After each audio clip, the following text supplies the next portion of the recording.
All right, folks. Today we're on a podcast with Anthony Garavalia. Anthony is a black belt under Professor Kelly Grissom. He's now the owner and founder of Lakeside Jiu Jitsu down in Richmond, and also is from Richmond, so a Virginia local. I brought him on today to talk about competition. Perfect person to talk about competition. 2018, Anthony won the Masters 1 brown belt featherweight NoGi Worlds competing out in California. Anybody who competes in IBJJF knows a very high accomplishment. So glad to have him on today and talk about competing within Jiu-Jitsu. There's a couple different schools of thought when it comes to competing in Jiu-Jitsu. I think some people are kind of the mindset to where you come up in Jiu-Jitsu, you just train, you never really compete, which is cool. There's some who, like Anthony in 2018 was hitting 2-a-days, training all day, every day, getting ready for a 2018 Worlds, which he dominated. And then there's kind of a hybrid in the middle of people who just kind of train as hobbyists, and then every once in a while they jump in and compete, which I would consider myself probably more of the latter, the last one, jumping in every once in a while to compete. There were some times where I competed a little more frequently, but I think now I'm more of a hobbyist, just jumping in, testing my skills when I can. So jumping into it today, Anthony, can you share your thoughts on competing within Jiu-Jitsu as a student? Yeah, man, I think for me personally as a student, I love to compete, but I was also in an environment that encouraged it, right? Yeah, and I think there's a couple streams of consciousness and a couple options that you have when you're looking at a school that I think really reflect the vibe of a school. And to me, that's the most important thing. So you've got the good side, right? What we were lucky enough to fall into when we started training, where you've got an instructor who encourages you to compete, who doesn't force you to compete, and he does it as a source of self-development, right? Kelly at Koa here, he was perfect for that, right? So when he encouraged us to compete, a lot of us went out and did it and got hooked, and that was a wrap for me. I was on it afterwards, know? And I think that's really important because that reflects the vibe of a school, it reflects the leadership of the school, and you know this as well as I do, being in paramilitary organizations, that leadership really matters when you're looking at all your people, especially the people who are walking in the door for the first time. So I was really lucky enough to have that environment when I came in. I got hooked and I kept going. Some of my best training partners competed a few times and never competed again. A few of them never competed at all, but they were given the choice, right?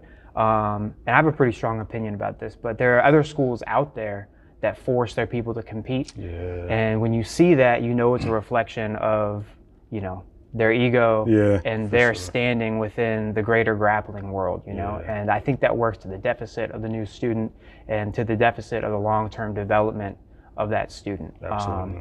And fortunately, we don't see that everywhere, but I think for the new people who are looking for an academy to train at, or the people who are maybe stuck in that type of environment, know that there are other places out there where competing is an option, right? And then there's the one we don't like to talk about, right? The third scenario here where they never put it on the line and they never competed, and what they will do will kill you, you know what I mean? But we see that phasing out now, in 2020. So fortunately that doesn't exist much anymore, but they're still out there, the McDojos of the world. But I was really lucky to land in a place where they encourage you to compete. And like I said, man, leadership is so important in a school. And when you have good leadership in a school, it trickles down, right? People always ask Kelly, I get asked a question, I'm sure you've been asked a question before, of what is it about Koa and other places like this school? Because we're not the only one. You've got Dallas, you've got Upstream in Richmond, Virginia. You got places like Conde Coma in LA, where you walk into the school and you feel the energy of all the people right away.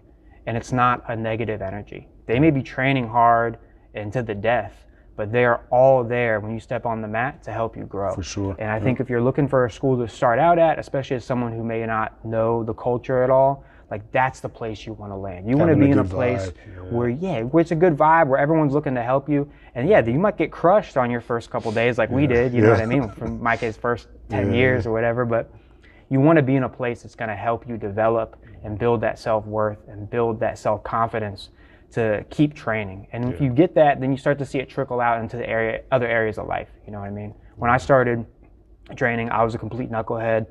You and I hadn't met then, but you've heard some of the stories, I'm sure, I had a lot to do to get out of that late adolescence of my life, you know. And I was in my 20s when I started training. To a lot of people, that was too late. You know, we know watching people like Betty, who got her black belt in her 60s, you know, like awesome, it's never too late to start training because of the way that it affects you outside of the school, for sure. You know.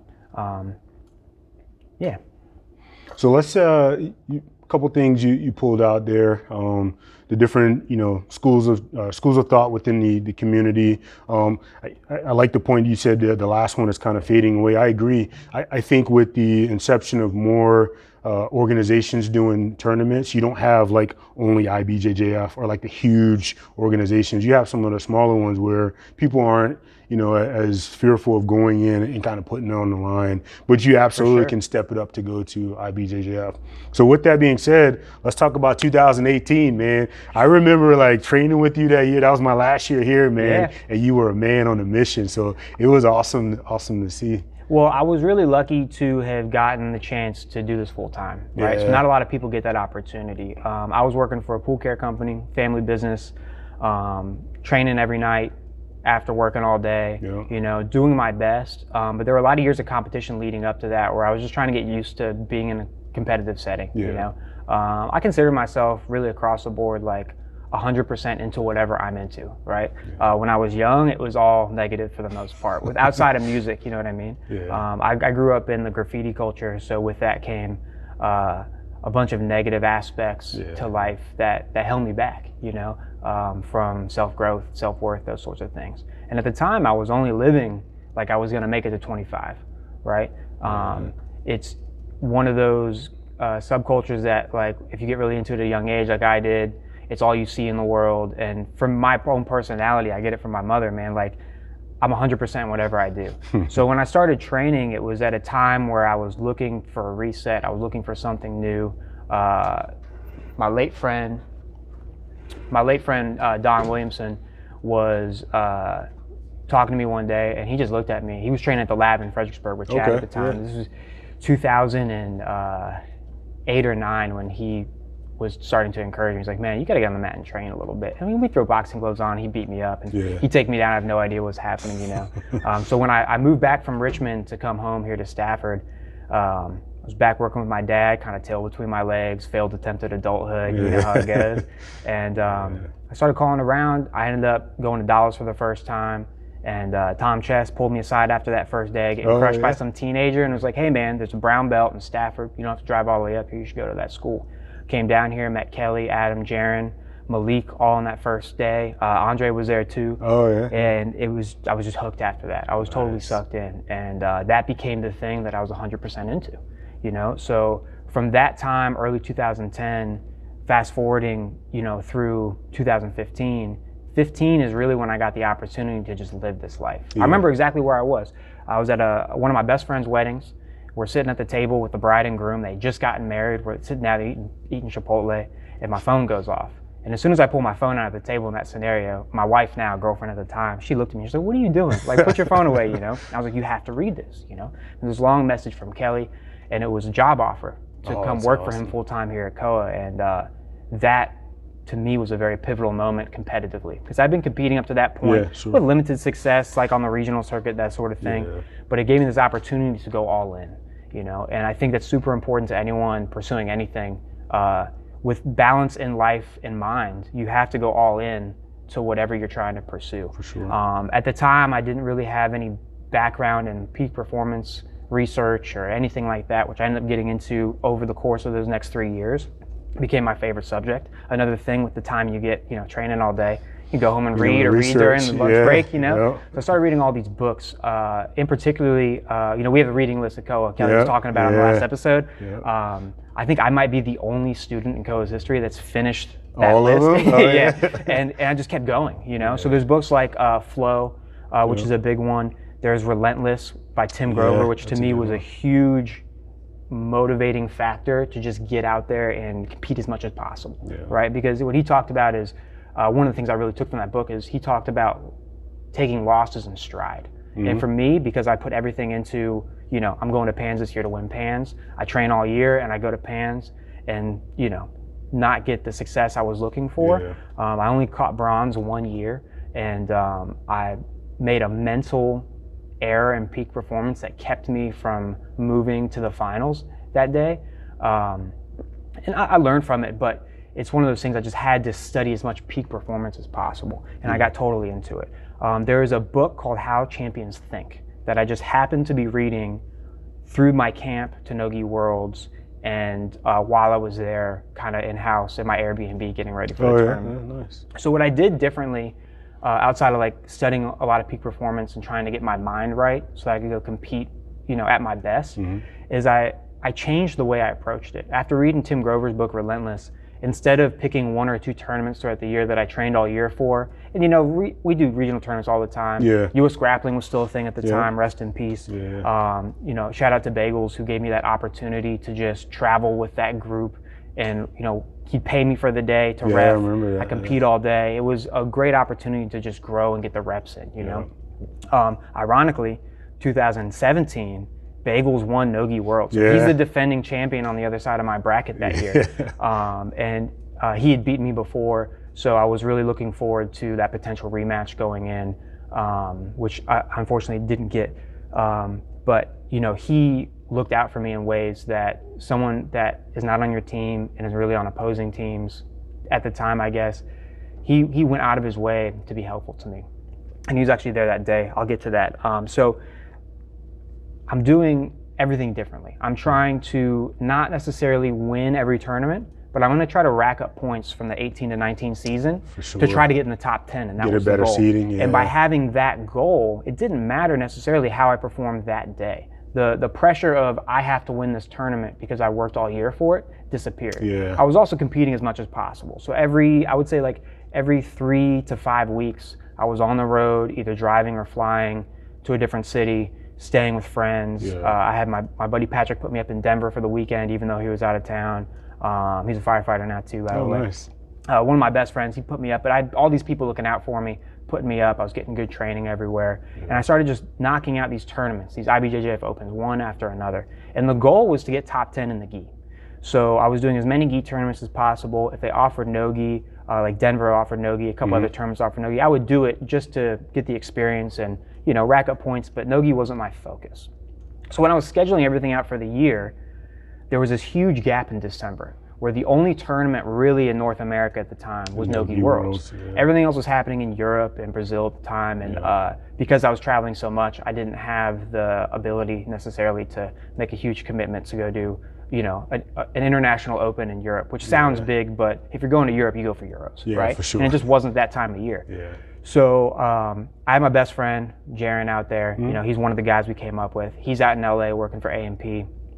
It's a trip to LA, you know what I mean? You got to get out to the West Coast whenever you can. So I was like, man, this is a perfect excuse to go take a week vacation, go compete, have fun, and just hang out with the guys and just relax, get some good training in. So there was not that pressure to win NoGi Worlds like I put on myself to win Master Worlds or Pans multiple attempts or NoGi Pans, etc. So going out there, I was pretty relaxed. I still put a camp in for it and prepared the best I could. And something else I was doing is I was competing up a weight. So I was competing up at lightweight even though it was small. This allowed me not to cut any weight. You didn't have the pressure of cutting weight. I was getting stronger. I was staying healthy. I wasn't getting hurt as much, which I think speaks to how detrimental cutting weight and then fighting 30 seconds later can be to your body, especially when you're doing it all the time. But this is a tournament where, I wanted that featherweight title. It's NoGi. So I spent time cutting the weight, thought I was in a good place. And when I flew out to LA, I was there 2 days before. So the tournament's in Anaheim. So I get to Anaheim. First thing I do is I put my bag down in my Airbnb. I go straight to the scale and jump on the scale. Yeah, because the tournament's it's a 3 or 4 day tournament, so there's other people competing. I go and jump on the scale and I'm 3.5 pounds over. But I'm dehydrated from the flight and I'm thinking I'm like way under. So I'm 3.5 pounds over, starving, and I realize, oh no, man, this is gonna be that's a bad day. You don't want to lose to the scale, especially on a trip like that. Like I didn't want to come back and face Kelly and the guys being like, dude, I couldn't make the weight, sorry. So I spent the next 2 days just eating like an oatmeal and banana a day, drinking water. Wow, I didn't know that. Yeah, man, I was just everything I could to lose the weight because there wasn't anything left for me to lose, and because I hadn't been cutting weight often, it wasn't really in my routine to be losing that much weight. And my body just wasn't dropping down because I put on a little bit of muscle throughout that season. So that was probably one of the biggest difficulties being out there. The good news is that I had plenty of places to train, so I was getting nice light rolls in. I took a class with Kenny Florian that had a big impact on just how I look at jiu-jitsu in general, which was when he was at Meraki in LA. So that was like a really great experience. Day of the competition comes up, I show up and I'm just barely like under the weight, you know?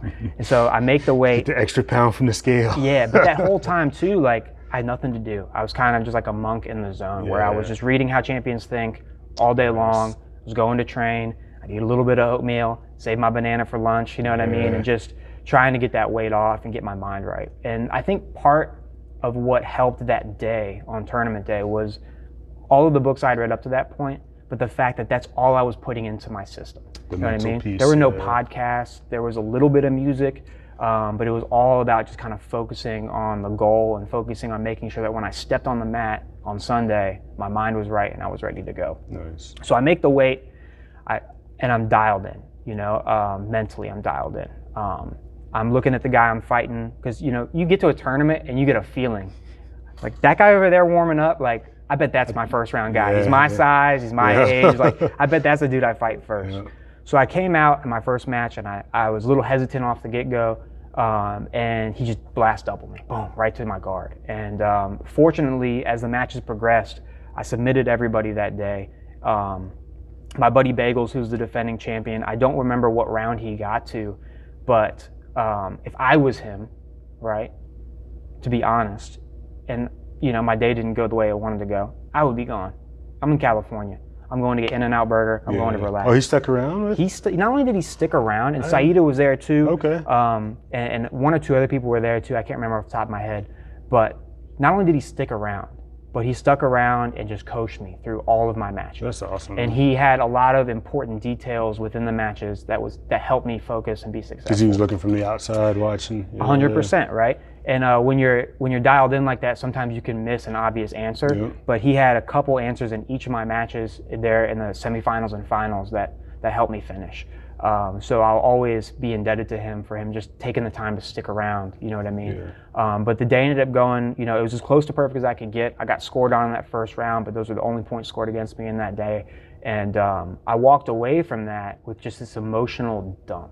You know what I mean? You can't see it on Flow Grappling, but when I walk off the mat, I was just in tears, man. You know what I mean? I had finally done what I set out to do, but it was not just that camp. It wasn't just the days leading up. It was all of that time I put in from 2010 up to that moment, almost 9 years in, you know? And I think, especially with all the tournaments that we have nowadays, people miss that when someone wins a tournament like Worlds or NoGi Worlds, that it wasn't just that day that went well. It's everything behind it. Was the commitment, and it was the daily grind of being in here 2-3 times a day. Sometimes, like the spot we're in now in Koa, like I have spent multiple nights sleeping here. Remember you used to sleep on the massage table in the back there? Sometimes I'd nap too long. The kids' class would start, like, I got to throw my knee on and go, you know?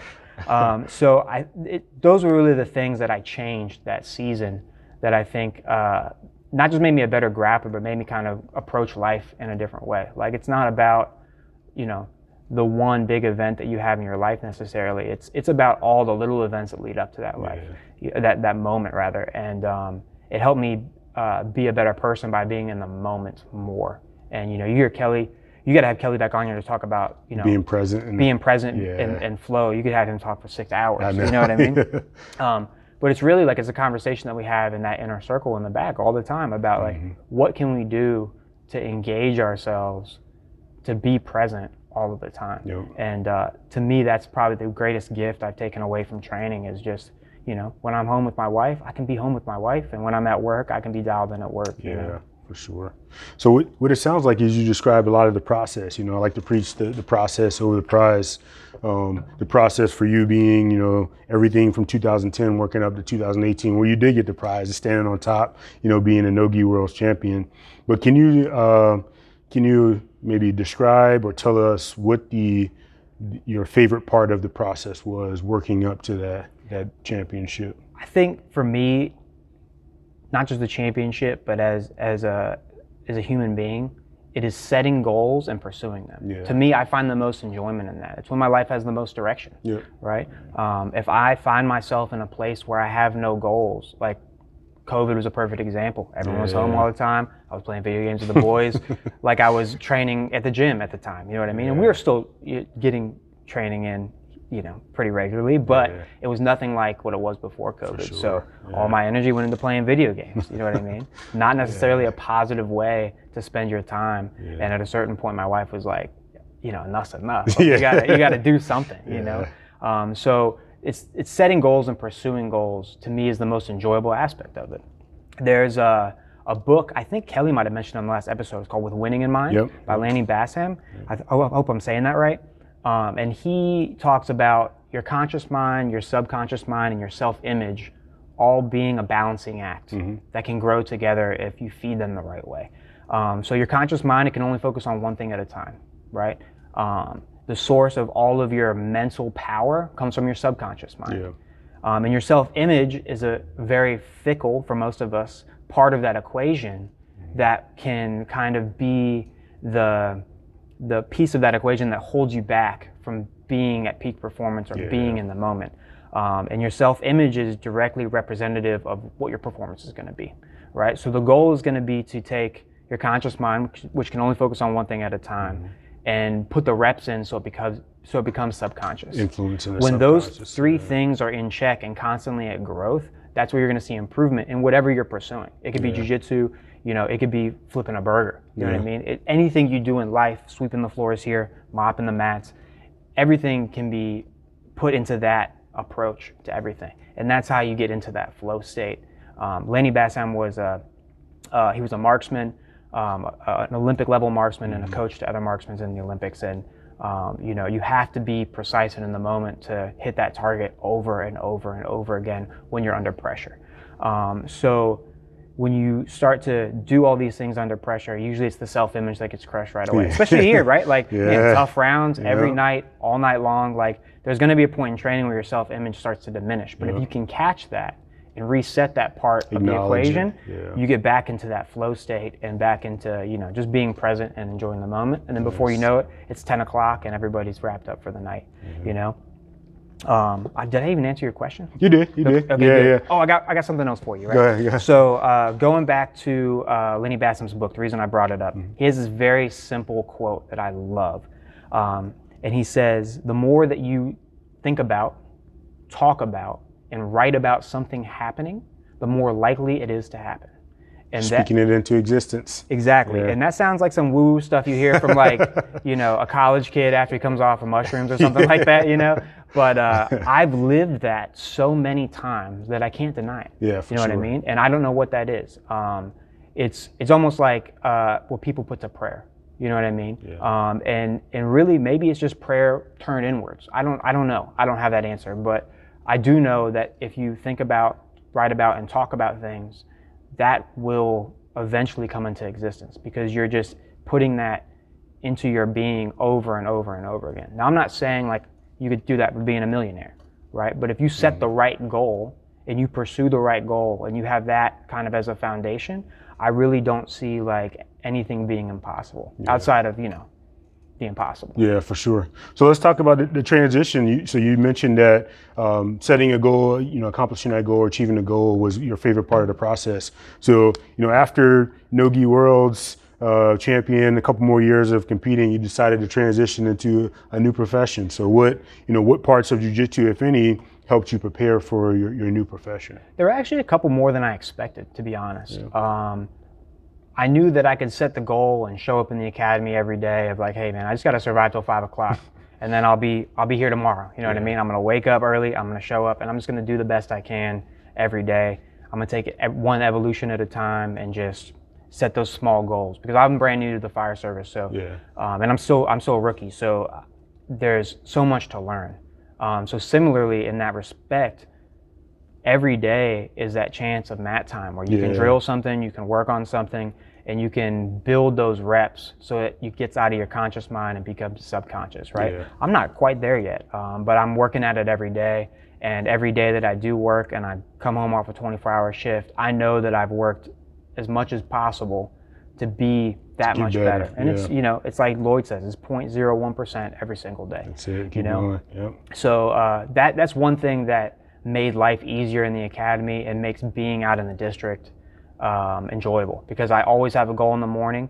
My lieutenants were great, and my new lieutenant that I'm moving to a busier station, my new lieutenants are great, and they've always got something. Nice. I could be watching the apparatus and there'll be a question about something I was taught yesterday. You know what I mean? So I'm constantly in this atmosphere of people quizzing me and putting me to the test and that sort of thing. And that's how I learn, because it's like sparring. It's similar here. Yeah. It's the same thing as being instant on the mat. feedback. Yeah. Yeah. The other thing is just interacting with people, right? So much of that job is living with, between 3 and 6 other people. In the station. Yeah. So being here on the mat, being in a paramilitary organization without knowing it, right? Because I didn't know what that was until I went to the fire service. And I realized right away, like, holy crap, I've been doing this for 10 years already. Like, I got this. Like, the way Kelly runs this gym, there's chain of command, there's span of control, and there's all these tiny aspects of a paramilitary organization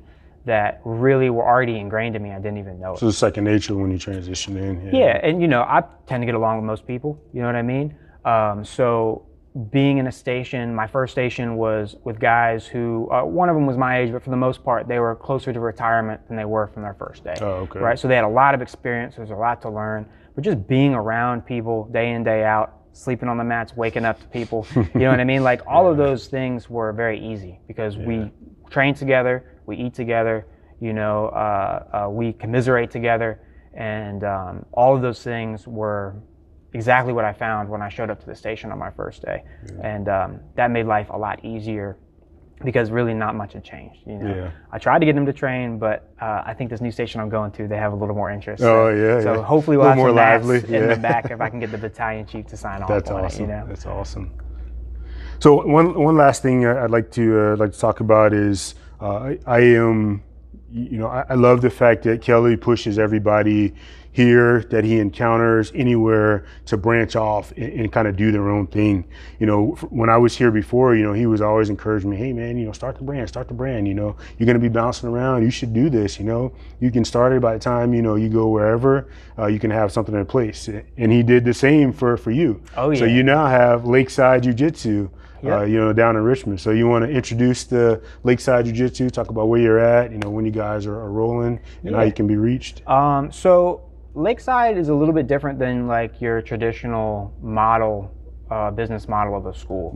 I've got a new career that I'm 100% into, just my nature. I've got a wife that I've been with for a long time. We're getting ready to start a family, and I don't want to lose jiu-jitsu in my life because I took a 7-month break while I was in the academy so I wouldn't get hurt.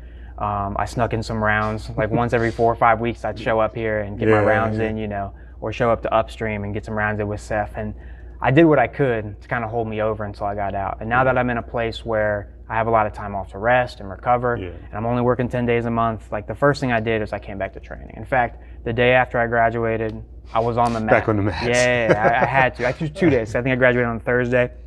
On Saturday, I was up here on open mat, So nice. It's a part of my life that I didn't want to completely let go of. And I knew I wouldn't. But there was a lot of encouragement to start my own program and to, kind of follow in the footsteps of what Dala did for Kelly, what Kelly's done for me. And if we go down that list of things that Kelly has done for me, man, we will never leave. You know what I mean? Like, I owe that guy so much because he's the big brother that I never had. Ironically, we were on the Big Brothers competition team, but he really has been a big brother to me since I met him to this day. So he was always very encouraging in starting a school. And there's a couple other COA students that are down in the city now that kind of made it easy to set up a crew like, hey, the 3 of us, we could probably do this. Let's do it. But we all had the same thing. It's like the commitment of time to a school is one of the biggest sacrifices that an instructor makes, and a lot of people don't see it, and some people even take it for granted, right? You've got black belts here at COA who are here every single day during the week, putting their rounds in, doing research, spending time, doing that self-improvement so they can give it back to the community. And the community is obviously paying dues to keep the school open and keep them fed and all that stuff, but time to me is the greatest asset that we have. Yeah. So when I got out of the academy, when I found out Thad was moving, that was really the catalyst. I was just like, you know what, man, I got a shed in the backyard. I bet it's big enough for 2 people to train in. I'm gonna tear it out and just put all mats in there. And that's what I did. Nice. So it's a small club. It's 150 square feet right now, but it's wall-to-wall mats. The walls are in place. So we just make the use of like the space that we had, you know. We had a little open mat 2 weeks ago, and we had 5 of us in there training, 2 people in, 1 person out. So I think 6 can like physically get in there, and we could still have 2 groups training, but that's not really, I'm not trying to grow and jump into a commercial spot, which I think is really different than what a lot of the other models are. So for me, being good at my job as a firefighter and pursuing that career 100% means that I have to sacrifice some time, right? For sure. I spend a third of my month on duty. I spend another about third of my month recovering from being on duty and trying to be, you know, present at home. And then I've got that other third of the month to, you know, actually be present because I'm rested and then pursue whatever it is I want to pursue. So when I started talking about it with my wife, it became clear right away that having Koa's business model, which I learned so much from being here as a general manager and one of the lead instructors, wasn't going to work for my current lifestyle. So I started looking at other options. And what did that mean? It mean I sat down for almost a year with Kelly, Jason, Adam, the inner circle, and we're just trying to figure out like, hey, like, how many different ways can you do this? And what I came back to was like the 90s Gracie Garage days, where you'd show up to Helson's garage and he'd roll it up and you just train. And that to me is the dream and the goal for Lakeside. I want to have a small club. I want to teach private lessons. I want to teach small groups, but the jumping into a commercial space and doing it every Tuesday and Thursday just doesn't work for me, you know? Even if I had other people who are willing to do it, it isn't what I want to do with my time. So this is going to allow me to, I post dates up like a food truck every 2 weeks. I'm like, hey, here's the dates we're training. If you want to come through, great. If not, I'll catch y'all at Koa. I'll catch out some of the other schools in Richmond that I train at. I'm really fortunate that like the jiu-jitsu scene in Richmond, everybody cross trains, and it's, you know, there's enough for everyone to thrive. Because it's a metropolitan area. So to my knowledge, no one's hung up on the fact there's a school down the street from this guy or anything like that. That's cool to see. A lot of that's phasing out, you know. A lot of the territorial jiu-jitsu is phasing out. And I think it's good for the sport. It's good for the art. It's good for the people who are walking in the door, you know. And I think if you're training at a school that says you can only train here and everyone else is the enemy, it goes back to the first thing we talked about. Like, that's not the vibe that you should be looking for to maximize your self-growth in this art, you know. And it happens from time to time, and people have falling outs, and I respect that. But I'm in a fortunate enough position where I've been able to dodge all the politics and just train with my friends and make friends by training at other places, you know. So the overall goal of the club is to knock the old shed down that we're training in right now and just build like a 20 by 40 garage in the backyard. So that we can have, you know, expand like a little bit to have some more people. Just a little bit. It'll be nice for when there's like 4 of us in there, because we won't be bumping into each other every couple of rounds. And it'll allow me to grow the program, but keep it small groups. Manageable. Because we were talking about this earlier. I don't know if you're in the conversation, but when you show up at noon to Koa and it's quiet like this, and you put the music on and it's you and 8 or 10 of the guys who have all been training together for a decade, that's when I have the most fun. That's when I get into the flow state the most, and that's when I get the most out of my short amount of time that I get to train. So my goal is going to be to recreate that by just staying small. You know what I mean? I'm fortunate enough to be in a position where I don't have an overhead, right? So I don't have to have X number of students every month. I don't have to worry about people who can't make it. It's like, man, like I got my friends down the street who want to come train when we have free time. That's cool. And if that's all it is, like I'm cool with that, you know? I'll encourage the people who are new to compete. And if they don't want to compete, like that's cool. Like I'm not out there to, you know, be a big name gym or anything like that. I'm just out there to train my friends and share jiu-jitsu, you know? And hopefully it gives me an opportunity to allow some of the other people in the fire service in my metropolitan area in Central Virginia to come train. Because when I talk to guys who either are training or want to train, it's always the same song, right? I can't be there every Tuesday, Thursday, so why am I gonna pay a monthly membership or sign up for 2 years? Like, there's this huge gap where people want to be training but can't because of the structure of the business. Yep. And I respect that structure for a place like this because they're in a huge commercial space. They offer so many amenities that a lot of other places don't have. But I want to be in a position where I can provide that. Where, man, you want to show up to, a club session at noon on a Wednesday and it's not your shift day, dude, come on through. You know what I mean? And I think that'll be better for everybody in the long run. A long-term goal, like if you see some of the things that Chad LeBron's doing with 3 range, if you see the types of organizations that he's working with and the amount of influence he's had, not just on certain areas, but on the culture that is spreading from the top down in areas like the police department, etc. Man, like he's doing a lot of good with the time that he has, and he's maximizing all of that by taking it to the right people so that it spreads, throughout the culture. And I think we're in a time now where like we need that type of influence of self-development for people who have those types of high-stress jobs that we just don't have and they don't have access to. Like, there's a couple places in Northern Virginia that have it ingrained within their program. So they have sustainment training, they have training that you go through the academy, and they're encouraged to show up and train. If they don't, I don't know if there's any retaliation or repercussions, right?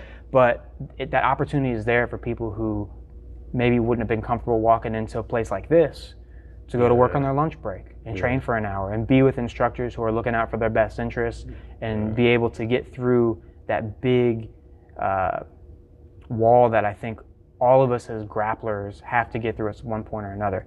People like you, I would imagine that was never really much of an issue. But for guys like me, I had to really break through that wall of believing in myself and knowing that I had the answer to the problem I was trying to solve. And I think when you look at especially the police department, and I'm sure it exists in the fire department too, even though we're not, hands-on in the same manner, but we're still dealing with high stress, situations, that if you can build someone up early on in the academy or after the academy and give them that opportunity to kind of knock that wall down one brick at a time, confidence, man, that could save somebody's life. I know it saved mine, right? And I mean that, when I started training, the whole idea of I'm only going to be here till I'm 25, so I'm going to do whatever I want to do, it's gone. Now I'm thinking about, man, what type of person am I going to be at 40, at 50, you know what I mean? And what type of influence am I going to leave for the people who are behind me, you know what I mean? So that's the goal really of Lakeside, to just provide that for the people who want to, step into that pond and see how deep it goes, because for me personally, I haven't touched the bottom yet. I don't know anybody who has. And I'm just gonna keep on going. You know what I mean? No, well, thanks, man. Any other runs at Worlds, you think? I think in the next year or two, you'll see me compete. I'm gonna go back to the old way of doing things, where I pick 1 or 2 tournaments. But I'm gonna try to treat it like I did in the 18 season, where I'm just gonna go out there and try to perform at my best. But the days of me touring, competing, like guys like John Bagels, man, like that's a guy you gotta watch out for. I know, man. Bagels is after. I ran into him in Vegas, LA. I was like, Bagels, you here again, bro? Yeah, man. I mean, he's doing it, he's living it, and he's set up his life in a way where he can just keep pursuing it. And I've got nothing but respect for the guy. In fact, I admire him, man. He's one of my heroes in the jiu-jitsu world, so it's cool to see him just crushing it at black belt. But he's approaching it, in that same way. Like, you see him everywhere. If you're gonna compete, you're gonna bump into that guy one way or another, So you'll see me back on the competition circuit. But at this phase of my life, man, I want to be, the best I can in my career, the best father and husband I can be, and enjoy that time balance that I'm so lucky to have. Awesome. Well, thanks again for coming on, man. And we gotta come in Debo the gym and come down to Lakeside, man, and get some rounds on the mat. Man. So Kelly actually talked about coming down. Let's get together one weekend or match up with your time, and everybody will come anytime, man. And if you want to reach out, you can find us at Lakeside Jiu Jitsu on Instagram. That's where we post everything up. For those people who aren't on Instagram, just reach out once, get my number, and if I know you or someone else knows you, you're welcome. Because it is at my house. So yeah, for sure. You gotta vet. You gotta vet people out. But yeah, man, thanks for having me, man. Thanks again, brother. Always a